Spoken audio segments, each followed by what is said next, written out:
بسم اللہ الرحمن الرحیم۔ السلام علیکم۔ جنید جمشید ایک لیکچر میں بتا رہے تھے کہ انہوں نے انگلینڈ میں ایک معروف برانڈ کا سویٹر خریدا۔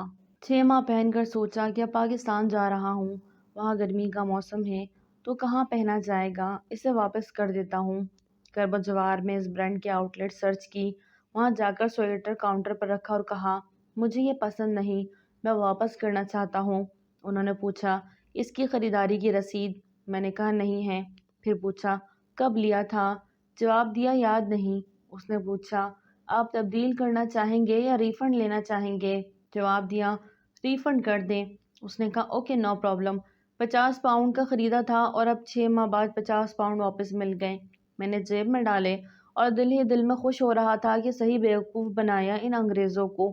پھر کہتے ہیں کہ جب دین کی طرف آیا تو کراچی میں ایک شاپ سے کچھ خریداری کر رہا تھا۔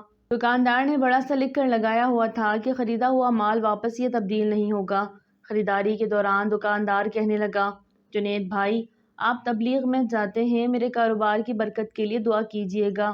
میں نے کہا میں اللہ کی قسم کھا کر کہوں کہ تم ایک کام کر لو تو اللہ بہت برکت دے گا۔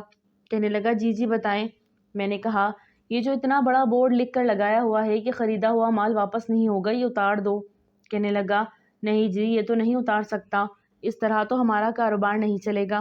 جنید جمشید نے دونوں سینیریوز کو تقابل کرتے ہوئے کہا کہ جو کھلے دل سے فروخت کردہ چیزیں واپس لیتے ہیں ان کے سٹور جا کر دیکھیں کتنے وسیع و عریض ہیں اور وہاں کتنا رش ہے، اور یہاں جنہوں نے یہ لکھا ہوا ہے کہ ان کی دکانیں دیکھ لیں کتنی چھوٹی ہیں اور کاروبار کتنا محدود ہے۔